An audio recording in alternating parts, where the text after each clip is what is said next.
Okay, so what is the base data set?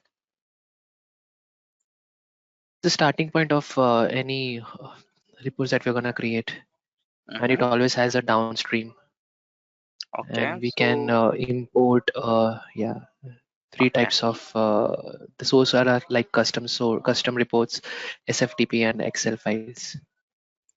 okay. So the base data set is primarily created uh, to basically import data into Workday. So we met on.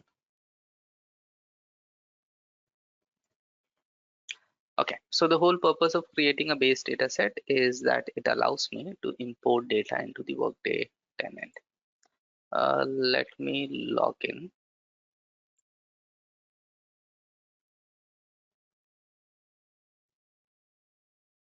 So I'm proxying as Logan McNeil. We had created 3 base data sets.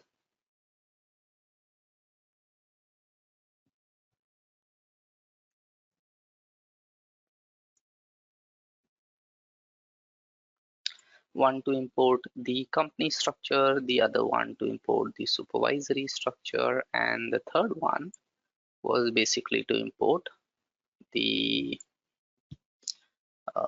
worker details. Okay, so let's go to the data catalog.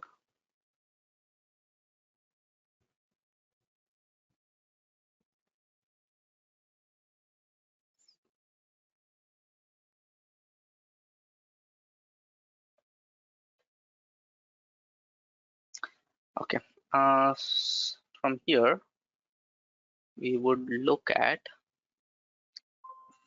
our data sets, and what was our tag?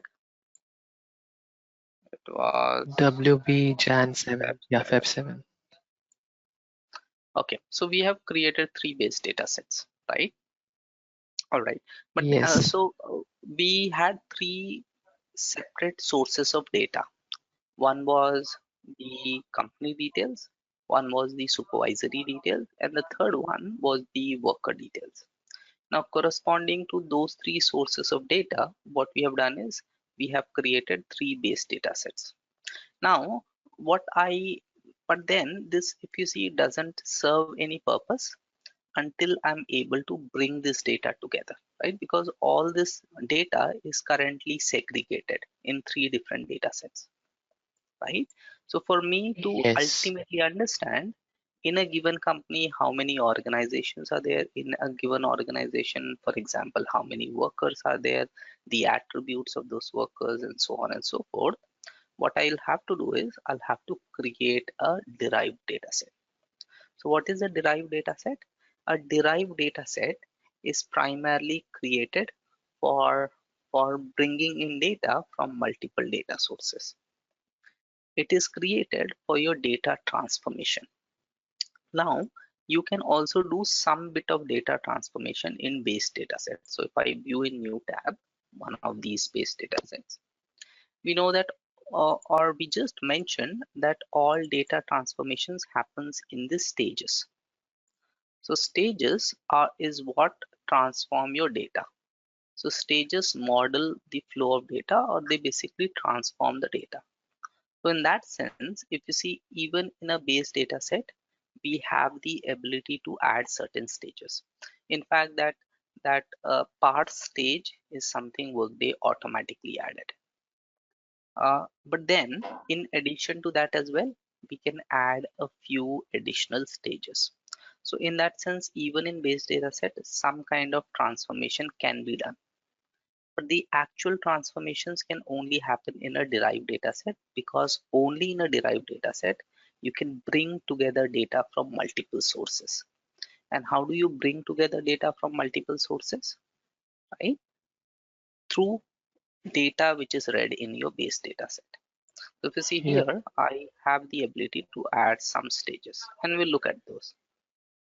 Okay, but the actual transformation, it happens in a derived data set. So let's go back to the data catalog, and here I am going to create my first derived data set.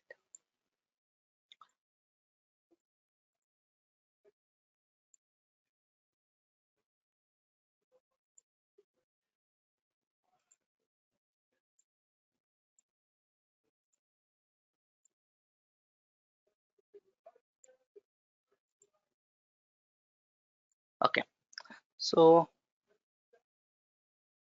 derived data set. What is a derived data set? A derived data set is based on one or more existing tables or data sets.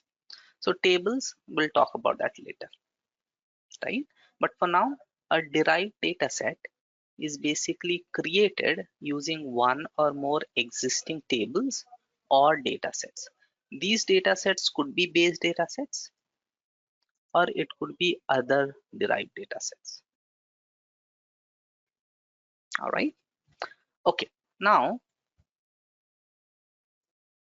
so the source data of a derived data set comes from the output of existing tables or data sets, right? So when we create a base data set gets a pipeline. Workday automatically adds a default stage into that pipeline, which is the part stage. We may add any extra stages as well. Data enters the base data set, goes through this transformation in different stages, and finally comes out of the base data set. Now the output of this base data set would become the source of data or the input of the derived data set, which is consuming that data set. Okay, now what Okay. is the purpose of this? You basically create or you use derived data sets to blend data together from different sources, both Workday and non-Workday. So it is actually here that you're bringing in data which is from Workday, which is non-Workday, multiple sources, and so on and so forth. Right? Now, how do we create a derived data set? The task for creating a derived data set is, if I come in here, create and derived data set. Okay, so we no need to click on any existing BDS, right? We can directly go to Yes. create. So once we select it, then system would ask you for BDS. Okay. You So directly go first to time create. when Mhm. uh, okay, first time when we created, it was in orange color. So now it has changed to blue, or is just the Workday interface? Where, which, oh, The this one. create button. Yeah, yeah, the Okay, create. yeah. So, so here there are a couple of things. I'm not sure if this is, let me show you. Tenant branding. So I'm not sure even this is controlled. Yeah, this is also controlled by tenant branding. So there's this Mm-hmm. task which is called configure tenant branding. Here the color is, you see, Okay, got it, got it. instead of this, let me select this, or maybe Uh, I thought, I mean, it got changed, since we created BDS or something like that. no. So now when I log out and log back in again, let's log out actually.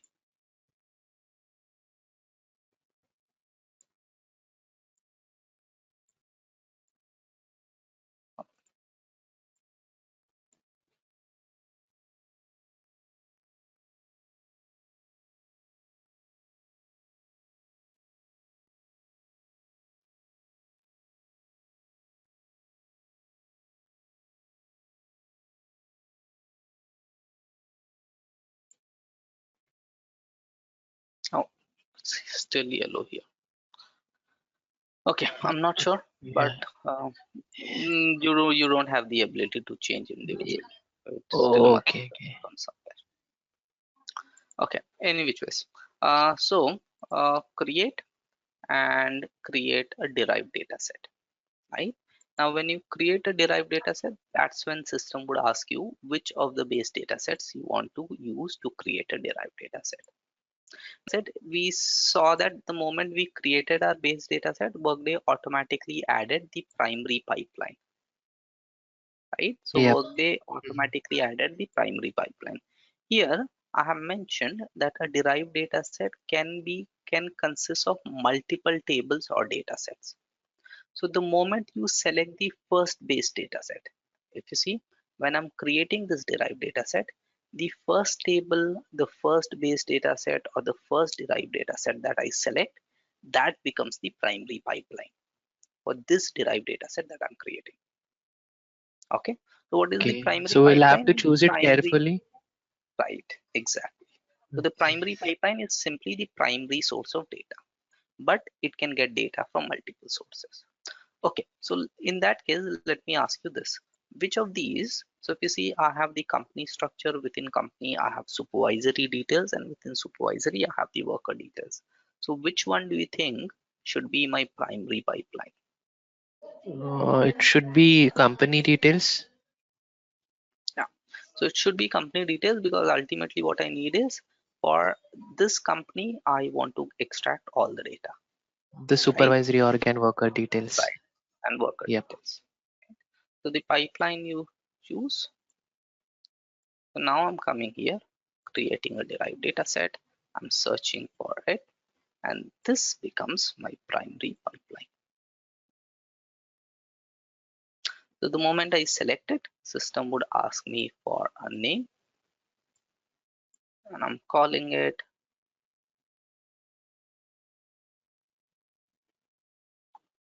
WB September 7th. This is my TDS 01.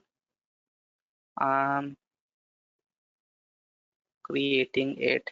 I'm just calling it. This is my level 1, and this has my company details. So I'm just calling it company details. Okay, tags, I would link it to the tag that I created earlier. I can give some description if I want to. And okay, now this is all I need to do. The moment I do that, system would create my derived data set. Now this derived data set would basically have all the data which is coming from the base data set. What is that base data set? Basically the company details. So if I click on edit, if you see here, Workday has automatically added the primary pipeline, right? But more importantly,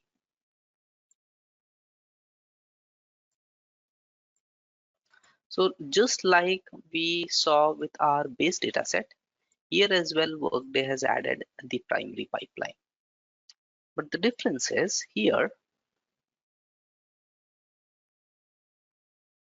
When we create a base data set, we'll get the parse stage, and when we create a derived data set, our primary pipeline would be import. the first stage of the primary pipeline is import, right? Import, yeah, Here, got it. right here, the first stage. Let me go back to the data catalog.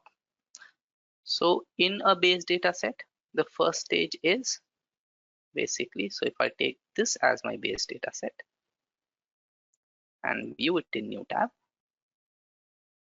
So here, one more thing, if you see now this base data set is imported by this derived data set, right? Because from this Yeah. base data set, we are creating this derived data set. So this base data set is imported by this derived data set. Okay, now let's look at this base data set.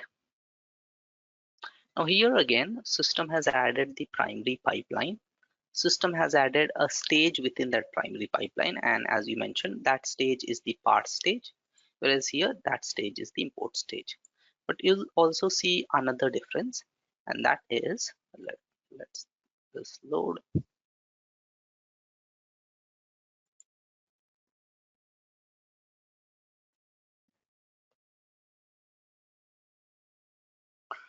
Okay, so here what you said is right. We have the primary pipeline, within that we have the part stage. Here we have the primary pipeline within the import stage.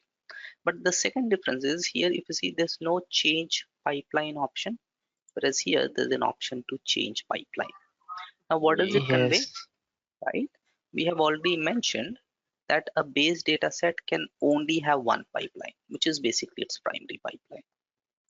Because a derived data set can have multiple pipelines, which is in addition to the primary pipeline, it is just asking me which other pipeline do you want to see. Though at this point in time, there's no other pipeline. So when I click here, it only shows me that there is one pipeline. If I want, I can add a new pipeline as well, right? Whereas on a base data set, I don't have that option. The second thing, so the output, so the part stage is the output of the primary pipeline. The output of the primary pipeline is the output of the entire data set. And the output of this data set, if you see, is the import or the input of this data set. So the Data set, yeah. data that I have here has been imported in here. And if I go in here now and click on view lineage, I'll see a lineage has been created. What is that lineage? That this So, data set is being imported into this data set, so there's a downstream trend right? from From BDS to here, DDS. so Okay. from BD for this BDS, this is the downstream uh, dependency. For this DDS, this BDS is the upstream dependency. So there's Yeah. a two-way dependency, right? Okay, so now let's go ahead and look at the import and the part stage in a bit more detail. Okay, we already know some of these aspects. So when a data set is created, Workday automatically creates a primary pipeline. Afterwards, any number of additional pipelines can be added by importing other tables and data sets,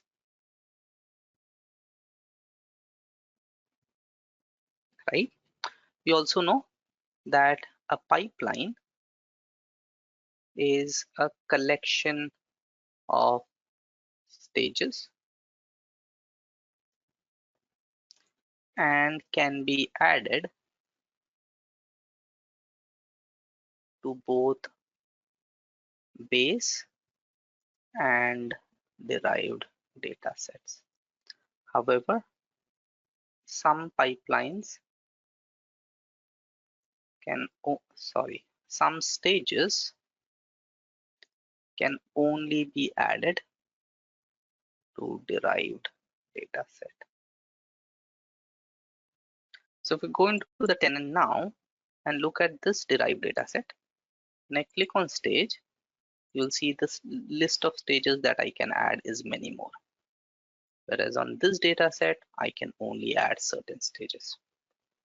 So though we can Yes. add stages in both base and derived data sets, some stages are only applicable on derived data set. Okay, now let's talk about the part stage.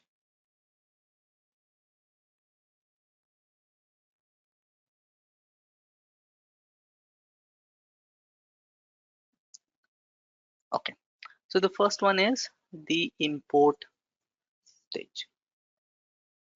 So Workday automatically adds import stage, right, as the first stage of every derived data set,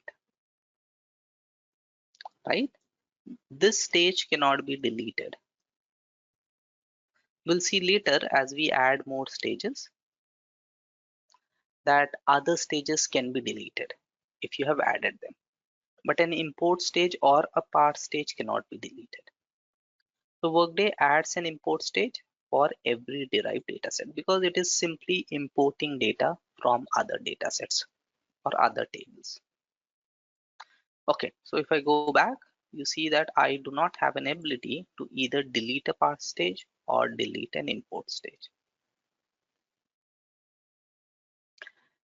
Okay, so before I talk about part stage, let me first add a new stage to this pipeline. And this stage I'm adding, if you see, I have three base data sets and I have data in three separate data sets. Now my requirement is to bring that data together. And how am I going to do that? Through this derived data set. So I'm adding a new stage, and the stage I'm adding is a join. So what is a join stage? A join stage is basically added to join data from multiple data sets or tables, right? So join stage basically joins or appends columns from different tables. So in my table one or data set one, whatever you want to call it. So let's take a random example. I have in table one, so this is my table one. It has, let's say, worker name, worker date of birth, or let's say I have worker's ID, worker's name, and I have date of birth. Okay, so for first employee, the ID is, let's say, E01, then I have E02 and E03. So table 1 is my employee master.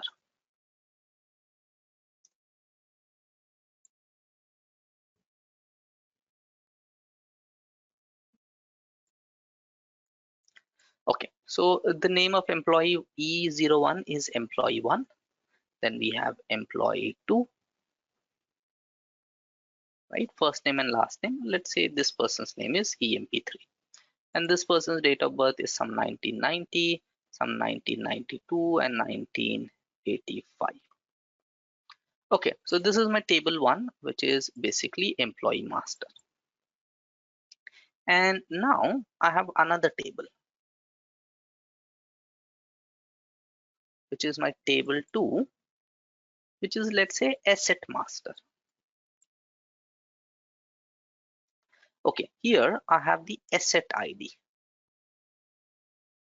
the asset name, right? And the employee to whom the asset is assigned, or the employee to whom it is tagged. I'll just say EMP tag. So my first asset ID is, let's say, A01, and then I have A02, and then A03.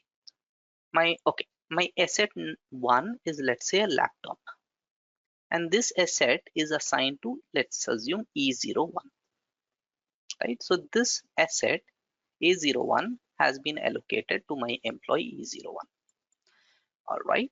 Similarly, I have asset 02, which is, let's assume, uh, uh, uh, keyboard, right, or a headset. This is also allocated to E01. Okay, then again I have A01 asset, which is, again, we know, a laptop, allocated to E02. Okay, and then I have asset A03, which is some server, and it is not allocated to anyone, it is assigned to some admin, right, which is a shared asset. So now I have data in two tables. What I need is to get, so this is my requirement. So for each worker, I want to understand the assets that are assigned to those workers.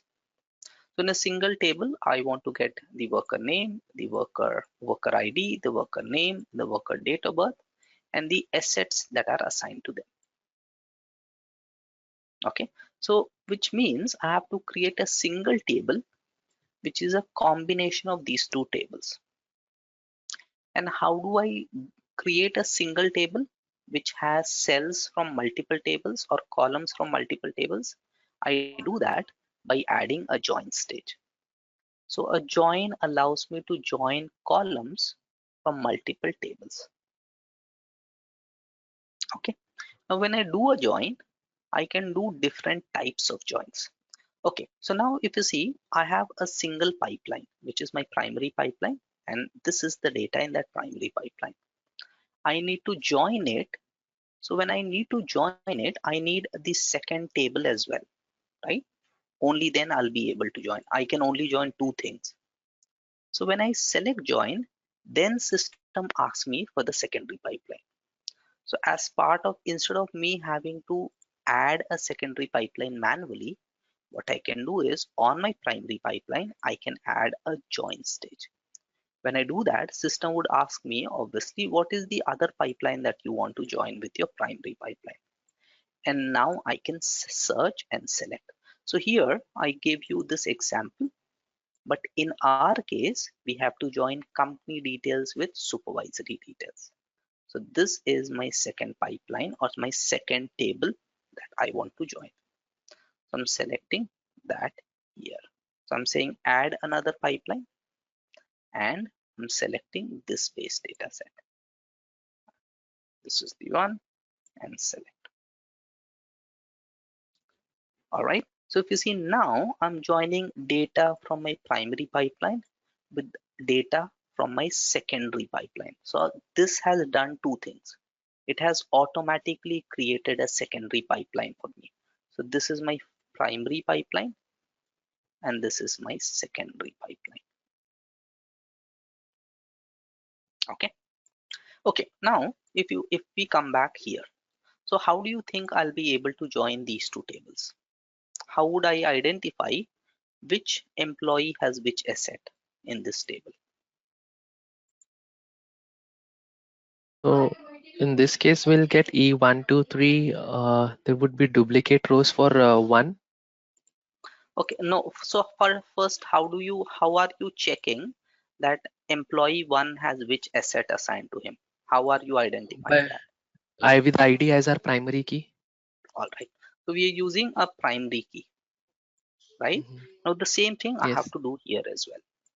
So I have to here we are saying E1 here matches E1 here, or this column here matches this column here, and this two is my primary key with which I'm able to link these two tables.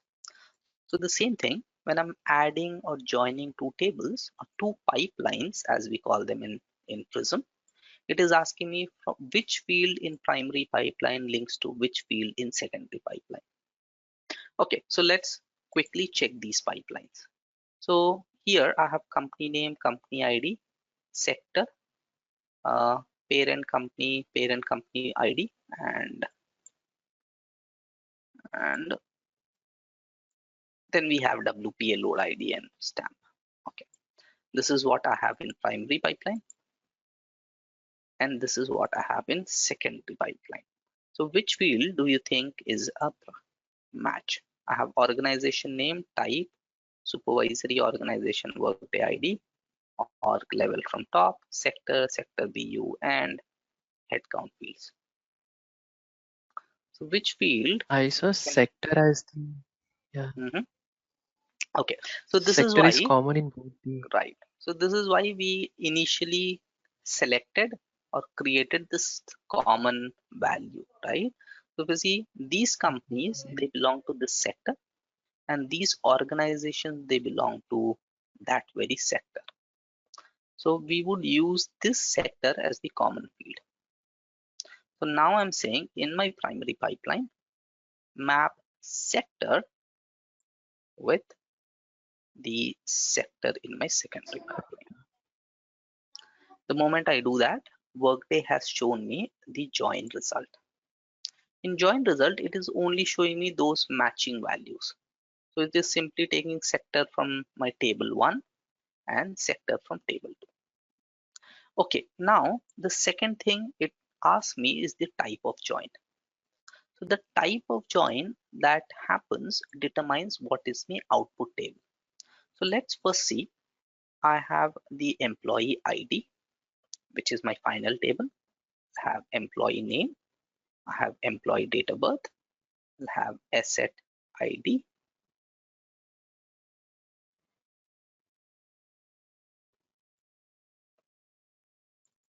I'll have asset name.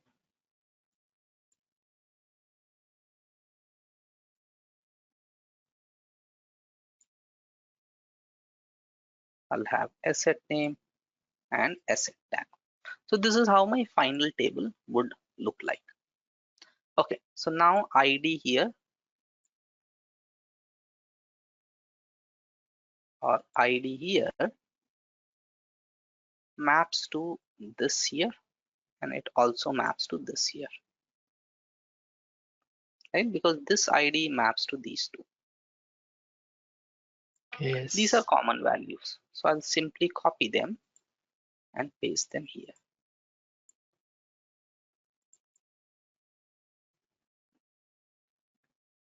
right? So this is how a single row from here maps to two rows from here.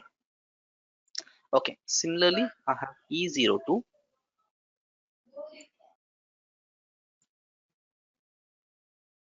mapping to this here. Okay, so these are common values. These, but what about this? So this Okay. doesn't have any match, and Yep. this doesn't have any match. Yeah. So if it's a left out, I mean, if the type is left outer join, that means it will still consider E03, but will get null values, right? Right. So if the type is left outer join, so what I'm saying is get all data from my left pipeline and then map it to all data from the right pipeline. Wherever That there is a means map, data would be found. Wherever there is no map, I'll simply get null.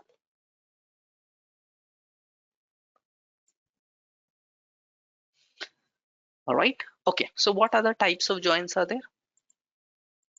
left, right, and inner join, I guess. I'm not sure. Okay. So what would the right Inner outer join, join give outer me? join. So this is Right left will give outer me join. right will give me only E1, E2, and admin. It won't give me E3.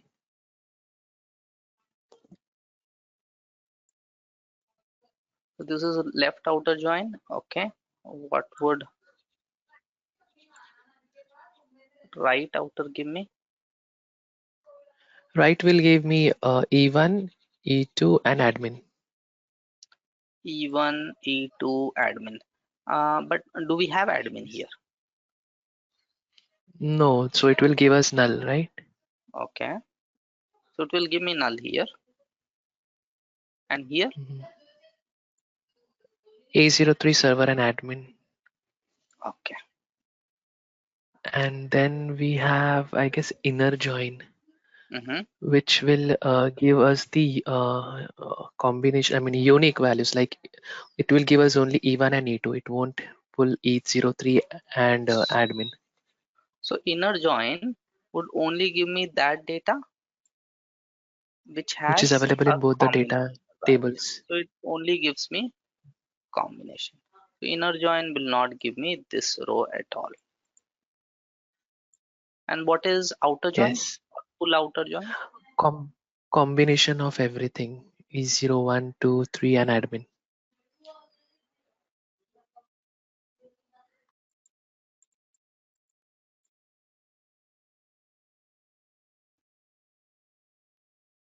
So it is also known as full outer join or simply outer join. So that will give me this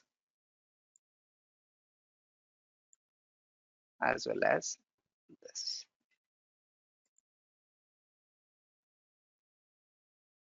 All right.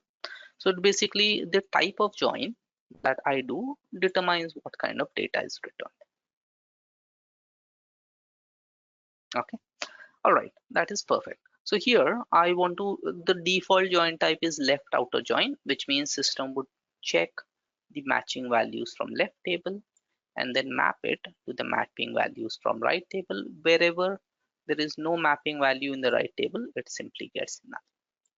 Okay, the next thing that I'll have to select which fields from primary pipeline should be included and which fields from the secondary pipeline should be included. Okay, so now by default what we have done is we have included all fields from primary pipeline, all fields from or all columns from secondary pipeline. But do you think we could have avoided some of these or any one of these columns? No, I mean, it depends on a requirement, right? I mean, in this case, we can consider all the columns.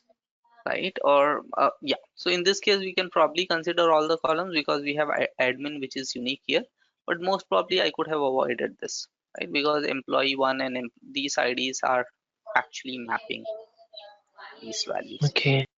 So especially in left outer join, we can avoid the one of these columns, right? Because if you see, it has exactly the same data as it's here, right? This is simply a Mhm. duplicate.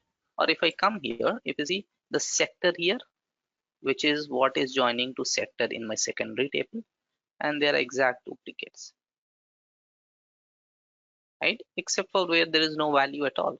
But that is fine. Even in that case, I can completely remove this column because it will only give me null wherever there is not a match. So now here, any which ways, I would select which fields from my primary pipeline will be available, and I'm selecting all the fields will be available. So now it adds all the fields from my primary pipeline, and then I can click here and say which fields from my secondary pipeline will be available. Now here I don't need sector because sector is something which is any which way is coming from the primary pipeline. That is the matching key. Only because it is matching, it is giving me unique value. I'll remove So sector B. Mhm. in this case, we are using left outer join. So anything which is available only in our primary pipeline would be available, right? Exactly. Yeah. Right. So here A03 is not coming. Right. Okay. Now for that, in order to handle that, what I've done is, and that's why if you see in my supervisory structure, I have actually created two types of sector fields. One is sector and the second one is sector underscore BU. All right. So what I've done is, let me go ahead and save it.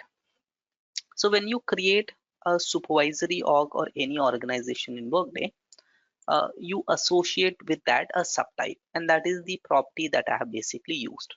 So every organization in Workday, as I mentioned earlier, has a subtype. So for these companies, these are the subtypes. Similarly, for these supervisory orgs, I checked their subtype and simply got that subtype, and that's what I'm calling a sector, right? So that is one property that I've used to join data. Okay, but the problem with that is, let this load and then I'll show you. So in which case, while that loads, if you see now when I click on change pipeline, I have a secondary pipeline as well. So this is my second. If I click here, so this secondary pipeline or this additional pipeline again automatically has an import stage. So even though we simply joined it, Workday automatically created the additional pipeline, imported the data from supervisory structure, and then did a join. And that join is only available if I go here on my primary pipeline, right? So whenever I click on any stage, system shows me the output of that stage. When I click on output, import, if you see the output of import stage is basically what it imported from the company details, the base data set, and it has 7 rows of data. However, when I click on join, if you see now, when I click on here, it is showing me the output of the join stage, which is basically a combination that I've done or the joining that I've done between the primary pipeline and additional data set. Okay. So whenever we click on any stage, system shows me the output of that stage or the final output of that stage. Makes sense? Yes.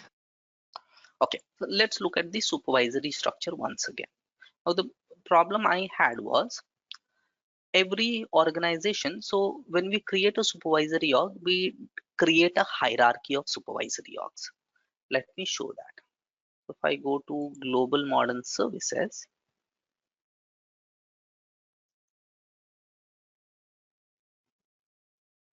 okay. So the global modern services is a supervisory org, which is at the top. So if I go to org chart and here under global modern services, this is the subtype company.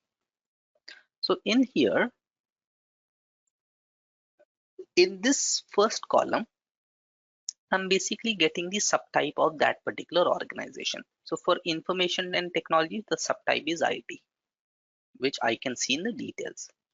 So similarly for sales and marketing, the subtype is energy. Okay, now let's go to the org chart. So if I go to the additional actions, so this is again, this nothing right or wrong. This is the approach that I have used to handle the data. Okay.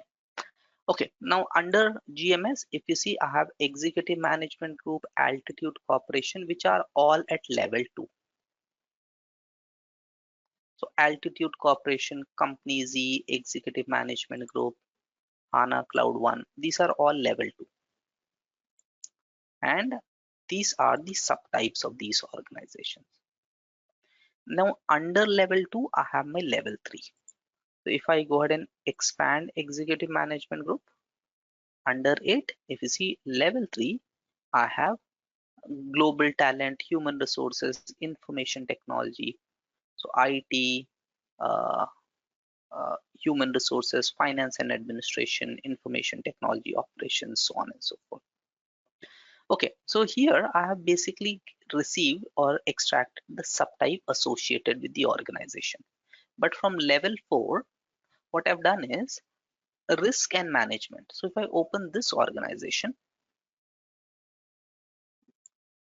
so risk and management, here it shows the subtype is division and sector underscore BU is life sciences. So where is life sciences? Life sciences is, where is life sciences? Finance and administration. Yep. So let me expand finance and administration. Where is finance and administration? Here. So under finance and administration, we have risk management, right? So basically what I'm trying to do is which business unit these organizations belong to. So if I open risk and management, if you see, let me open it.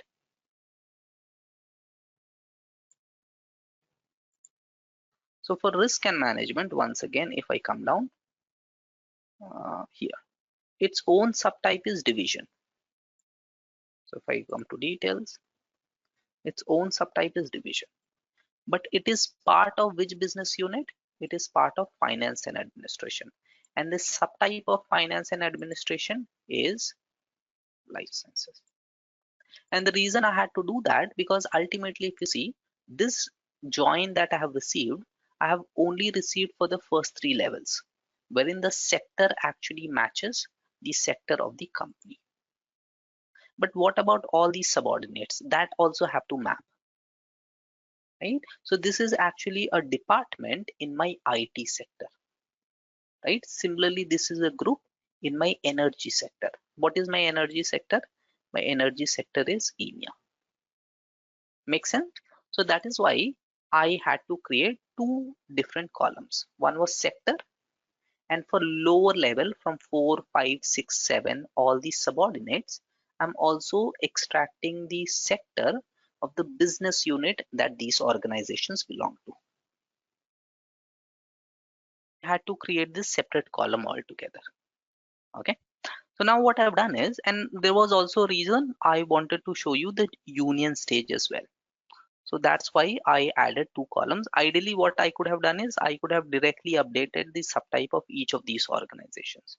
But then that way I would not have been able to show you the union stage. But any which ways, now this is my derived data set, right? This derived data set has 2 pipelines feeding into it, and this is the final output. So whenever you add a stage, the stage may change the number of columns as well as rows. So if you see here in my import stage, there were 7 columns of data and 7 rows of data. But after my join stage, my columns have changed to 16 and my rows have changed to 9. So adding any stage may change the number of columns as well as rows of data. So But that stages, depends on us, right? the type of stage you have. Yeah. right? So that depends on the type of stage. That also depends on the data that is available, right? But yes, it may change, and that's what we are saying. It's not like it will change always. Okay. All right. So now I have created a derived data set wherein I have joined the company details with the supervisory details. But this has not given me all the supervisory organizations. This has only given me a partial view of my supervisory organizations. What I need is the other supervisory orgs as well. So for that, I'm going to create one more derived data set. So I'm going back here. I'm creating one more derived data set. Let me copy this.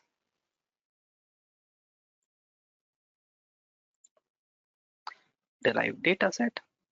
This derived data set, I want to again build it from WB Feb 7th. Again, I am selecting company details as my primary pipeline. Select. I want to call it DDS02. Link it to the WB September 7th and save this.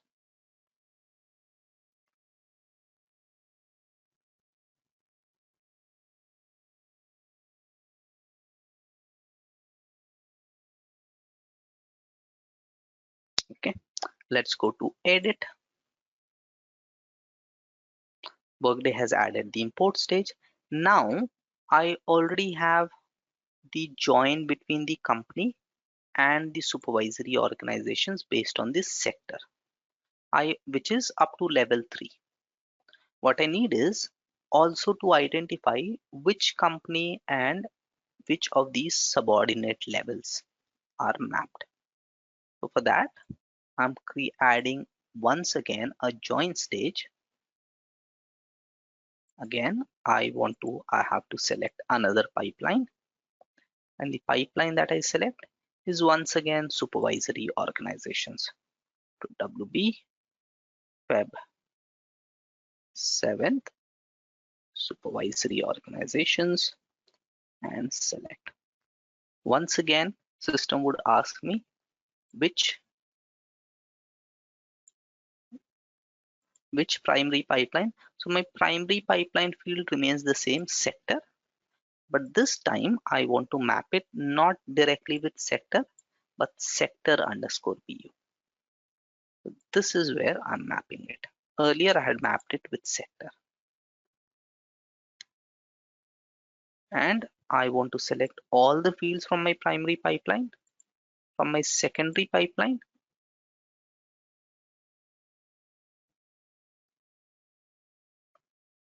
I do not want to select all the fields.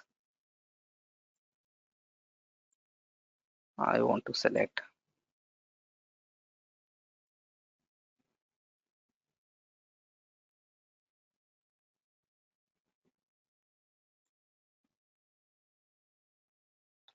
sect, right? Because this is something which is already coming in, and I'll say done.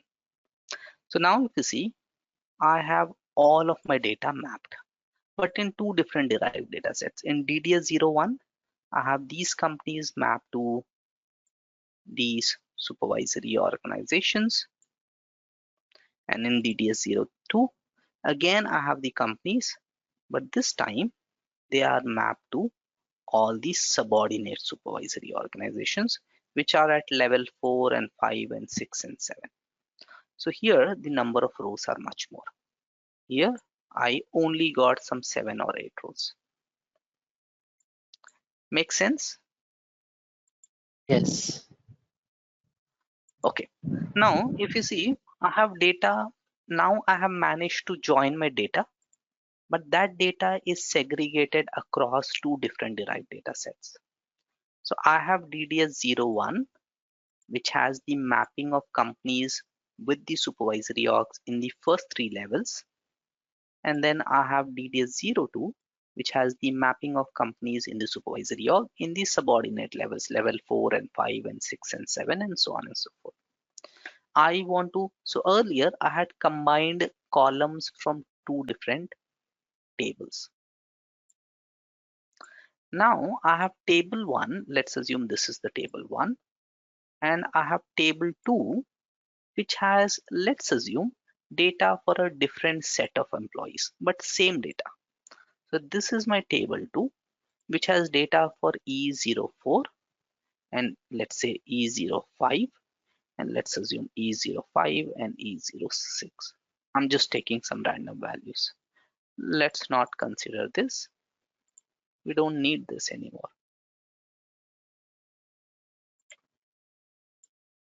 So now I have data in two different data sets. One is data set 1, which has some column or some rows of data. One is derived data set 02, which has other rows. What I need is to create a single table, basically by joining all this data together.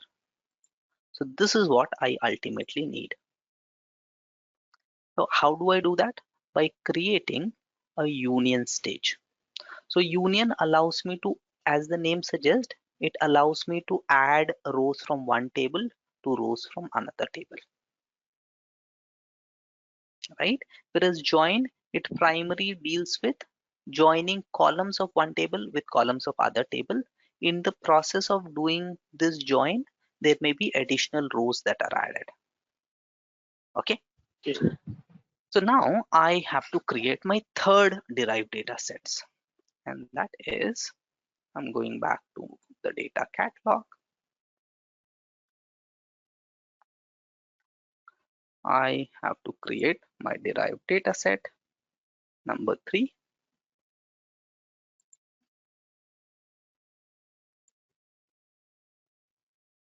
I want to take this as the primary pipeline. Select it. I would simply call it TDS03. This derived data set is based on another derived data set which is at level 2. So I'm simply calling it 02, and WB Feb 7th is the tag. Save this and edit.